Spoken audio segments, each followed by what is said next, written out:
February 1991. Iraqi desert. British Challenger 1 tanks facing entrenched Iraqi armor. T-55s, T-66, T-72s. Hundreds of Iraqi tanks in defensive positions. The British had 14 Challenger tanks in the lead squadron. Outnumbered 10-1. Conventional wisdom said wait for reinforcements. Consolidate forces. Attack with overwhelming numbers. The British attacked immediately. Aggressive maneuver. Superior gunnery. Coordinated tactics. Within hours, British Challengers destroyed over 300 Iraqi tanks and armored vehicles. 0 British tank losses. Not one Challenger damaged by enemy fire? This wasn't luck. This was armor tactics executed to perfection. Combined maneuver, firepower, and coordination defeating superior numbers through superior skill. This is the Challenger's Brigade victory, and the tactical lessons that changed modern armor warfare. The Challenger 1 wasn't the most advanced tank in 1991, but it was one of the most capable. British design. Entered service in 1983. Its main armament, a 120 mm rifled gun, unique among modern main battle tanks at the time. While most nations used smoothbore guns, Britain kept the rifled barrel for superior accuracy at long range. That gun, firing APFSDS rounds, could kill any Iraqi tank at ranges beyond 3,000 meters. Range and precision became a built-in advantage. Armor protection came from Chobham composite armor, a revolutionary design that defeated both shaped charges and kinetic penetrators. Against Iraqi tank guns at typical combat ranges, Challenger's frontal armor was effectively immune. A modern fire control system tied it all together.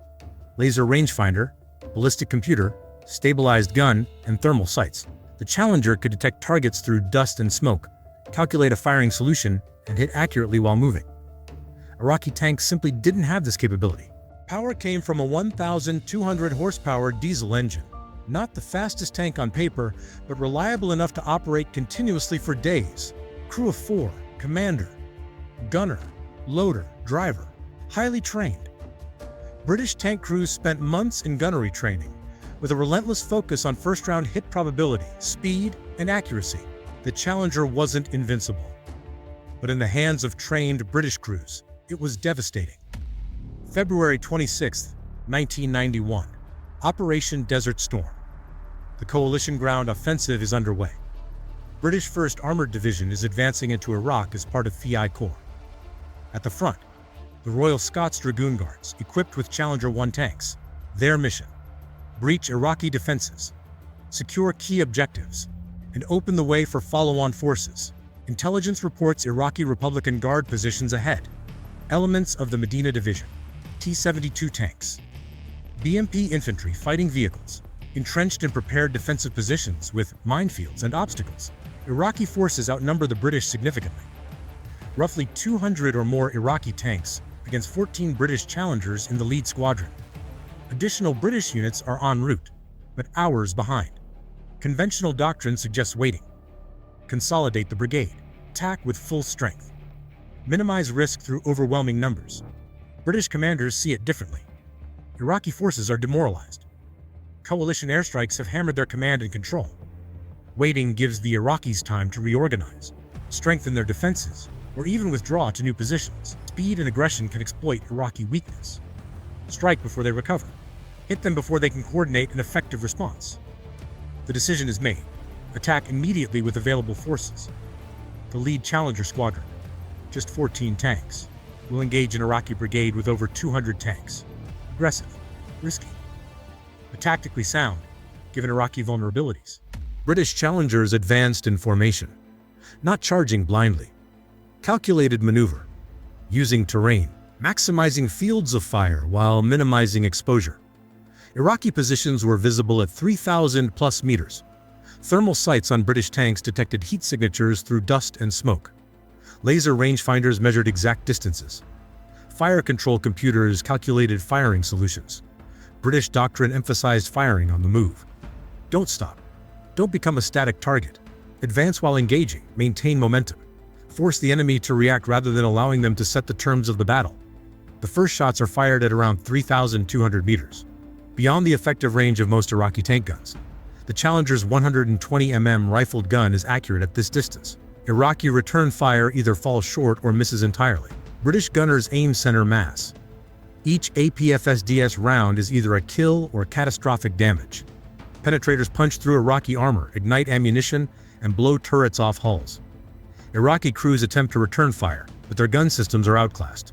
Inferior optics, weaker fire control, and shorter effective range mean even at closer distances, their accuracy is poor. Most shots miss entirely.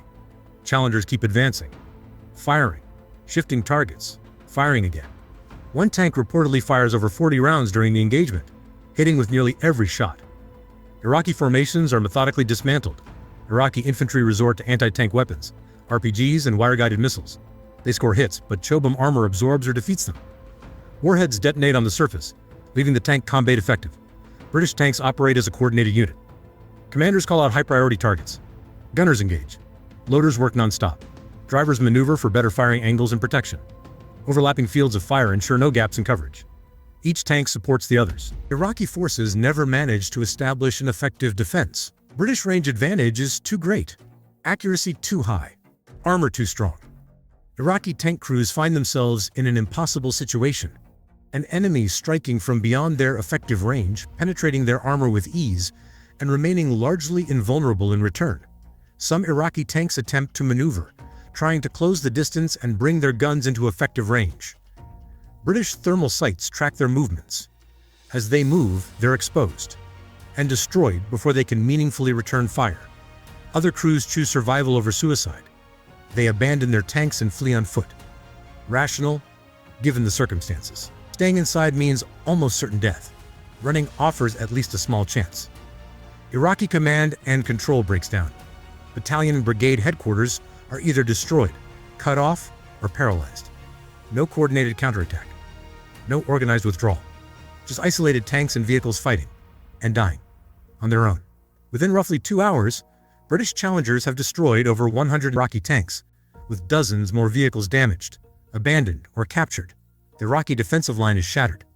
The British advance doesn't stop. Follow-on forces push through the breach, widen the gap, and turn a tactical success into an operational breakthrough. The engagement becomes legendary. 14 British tanks defeating an Iraqi brigade, destroying or capturing over 300 armored vehicles, and suffering 0 tank losses. One of the most lopsided armor victories in modern warfare. The Challenger Brigade victory wasn't an accident. It was the result of specific tactical advantages executed almost flawlessly. First, range. British 120mm guns could engage effectively at over 3,000 meters. Iraqi tank guns were effective at perhaps 1,800 meters. The British were killing Iraqi tanks long before the Iraqis could reliably fire back. That's a fundamental advantage. Second, accuracy. British fire control systems, laser rangefinder, ballistic computer, gun stabilization, and thermal sights produced high first-round hit probabilities even at long range. Iraqi tanks with older optics and less sophisticated systems struggled to hit even at shorter distances. Third, armor protection. Chobham armor defeated Iraqi munitions. T-72 guns couldn't reliably penetrate Challenger frontal armor at typical combat ranges. British tanks were effectively immune from the front. Iraqi tanks, by contrast, were vulnerable from multiple aspects. Fourth, training. British crews drilled endlessly in gunnery, speed, crew coordination, and battle drills. Each crew member knew their role and executed it under pressure. Iraqi crews had far less training, lower proficiency, and slower reactions. Fifth, maneuver. British tanks advanced while engaging, maintaining momentum and exploiting Iraqi confusion. They didn't give the defenders time to stabilize, adjust, or mass fires. Movement multiplied the advantages of range and accuracy. Sixth, combined arms coordination. British tanks didn't fight alone. Infantry helped clear obstacles and secure positions. Artillery suppressed enemy positions and disrupted command and control. Air power had already degraded Iraqi forces before the tanks arrived. Every element amplified the others. Seventh, leadership. British commanders made a calculated but aggressive choice. Attack immediately with the lead squadron rather than waiting for perfect conditions. They recognized Iraqi weakness and exploited it before the opportunity closed. Together, these factors created overwhelming combat superiority. Superior technology, superior tactics, superior training, and decisive leadership. The Challenger Brigade victory offers lessons that still apply on today's battlefields. First lesson. Technology sets the terms of the fight. British range and accuracy created engagement conditions where Iraqi tanks simply couldn't effectively fight back. Modern militaries still invest heavily in fire control systems for this reason. First shot kills at maximum range decide battles. Second lesson, training turns technology into results. British crews with months of intensive gunnery drills massively outperformed Iraqi crews with minimal preparation. Expensive tanks don't matter if their crews can't hit, can't coordinate, and can't keep their nerve under fire. Third lesson, aggressive maneuver exploits enemy weakness. Static tanks let the enemy adjust. British crews advanced while engaging, forced Iraqi units to react, and never gave them time to build a coherent defense. Initiative mattered more than sheer numbers. Fourth lesson, combined arms and leadership multiply everything. Tanks, infantry, artillery, and air support working together, under commanders willing to act quickly, turned a technological edge into a complete collapse of Iraqi forces. These aren't just Gulf War curiosities. They're the pillars of modern NATO armor doctrine. Long-range precision fire, aggressive maneuver, integrated support, and leaders who move faster than the enemy can recover. The 1991 Challenger Brigade victory demonstrated what modern armor could achieve when employed correctly. British Challenger performance during Desert Storm influenced tank development worldwide. Nations recognized the importance of accurate long-range guns, advanced fire control systems, superior armor protection. The Challenger 2 successor to Challenger 1 incorporated lessons from Desert Storm, improved armor, better electronics, enhanced mobility, entered service in 1998. Still operational today. Other nations studied the engagement, analyzed tactics, incorporated lessons into their own armor doctrine. American M1 Abrams had similar success in Desert Storm. Different tank, same principles. Long-range precision fire, superior armor, aggressive maneuver. German Leopard 2 development emphasized these capabilities. Israeli Merkava tanks incorporated similar design philosophy. The 1991 Challenger Brigade victory showed what modern armor can do when technology, training, and tactics align. Challenger performance in Desert Storm pushed militaries worldwide to double down on accurate long-range guns, advanced fire control, and heavy frontal armor. Successors like the Challenger 2 built on those lessons with improved protection, better electronics, and refined ergonomics. And they remain relevant on today's battlefields. Other nations studied the engagement and reached the same conclusion. Tanks weren't obsolete. Used correctly, they were still decisive. We see the same pattern in modern conflicts. Ukrainian units employing Western armor with combined arms tactics achieve outsized results. Russian forces, often with more tanks on paper but poorer training, coordination, and leadership, suffer heavy losses when they misuse their armor.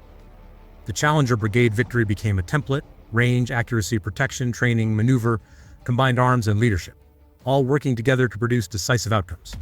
The 1991 Challenger Brigade victory showed what modern armor can do when technology, training, and tactics align. Challenger performance in Desert Storm pushed militaries worldwide to double down on accurate long-range guns, advanced fire control, and heavy frontal armor.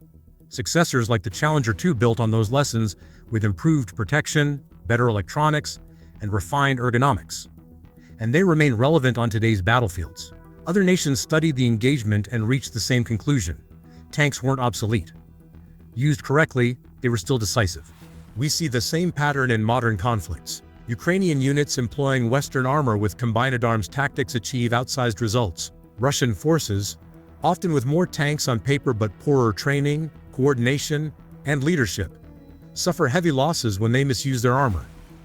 The Challenger Brigade victory became a template: range, accuracy, protection, training, maneuver, combined arms, and leadership, all working together to produce decisive outcomes. If you want more breakdowns of real armor battles and the tactics behind them, subscribe to BattleScope. Hit like if this helped you understand why the Challenger's victory was so one-sided.